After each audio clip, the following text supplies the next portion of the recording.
Ebenezer. Allah kita adalah Allah yang dahsyat, Allah yang maha kuasa, Allah yang maha tinggi, dan Allah yang maha mulia. Kebesaran dan kemuliaannya mengatasi segala langit, dan seluruh makhluk tunduk kepada kekuasaan dan kemuliaannya. Kita berdoa.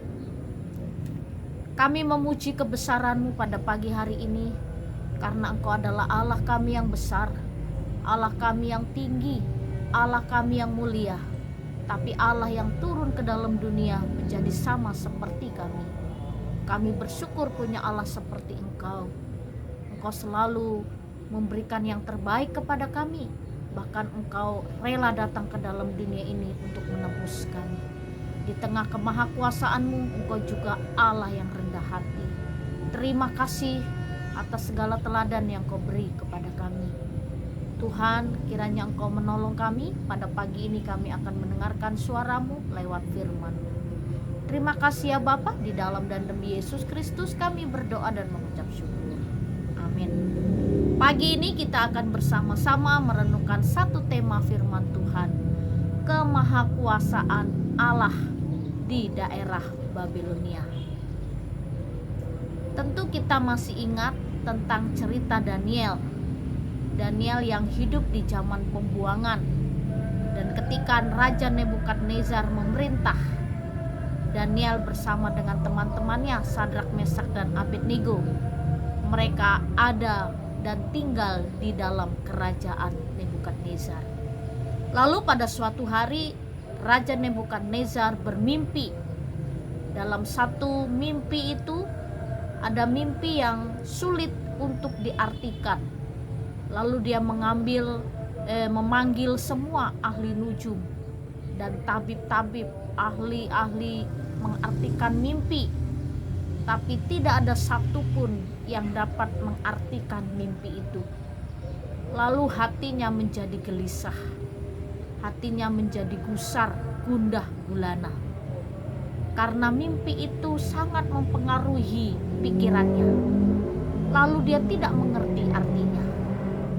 Ketika dalam kegelisahan, ada seorang yang penting di negara itu mengatakan bahwa ada orang yang mampu mengartikan.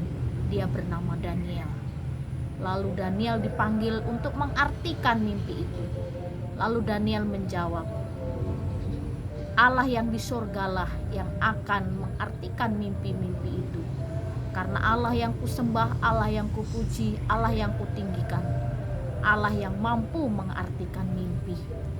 Lalu sang raja menceritakan mimpi kepada Daniel, dan Daniel mengartikan mimpi itu.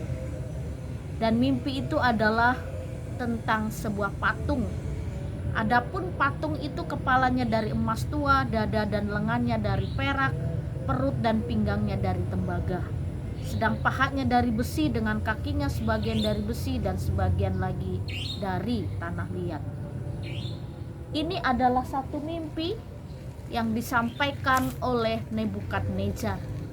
Dan Daniel mengartikan bahwa akan ada beberapa kerajaan yang tidak sebesar kerajaan Nebukadnezar, tapi kerajaan-kerajaan itu akan menguasai. Lalu bagaimana tindakan Nebukadnezar terhadap arti mimpi itu? Dan Daniel dapat mengartikannya. Sesudah dapat memahami, memberi jalan keluar, lalu berkatalah raja kepada Daniel dalam Daniel 2 ayat 47.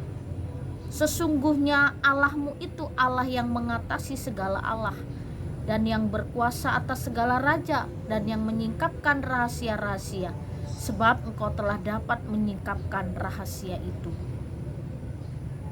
Raja Nebukadnezar mengagumi kebesaran Allah, Allah yang disembah oleh Daniel. Raja Nebukadnezar juga mengakui kemahadahsyatan, maha mengetahui segala sesuatu yang di atas bumi ini.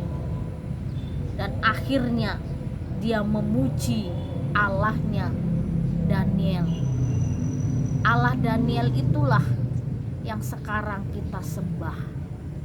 Allah kita mampu mengartikan segala mimpi dalam hidup kita. Allah yang kita sembah mampu menolong kita dalam menghadapi setiap kesulitan-kesulitan dalam hidup.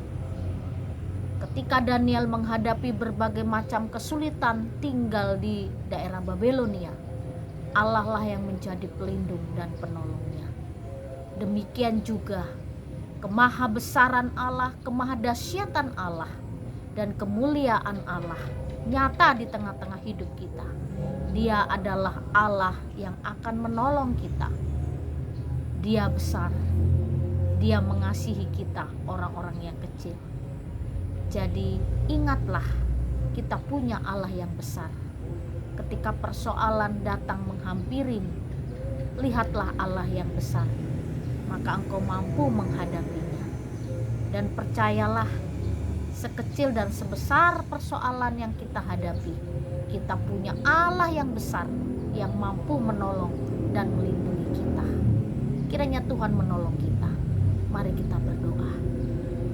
Engkau adalah Tuhan kami yang besar. Di tengah pergumulan persoalan yang tidak kami mengerti, tapi Engkau selalu menunjukkan jalan. Terima kasih Bapa, di dalam dan demi Yesus Kristus kami berdoa dan mengucap syukur. Amin.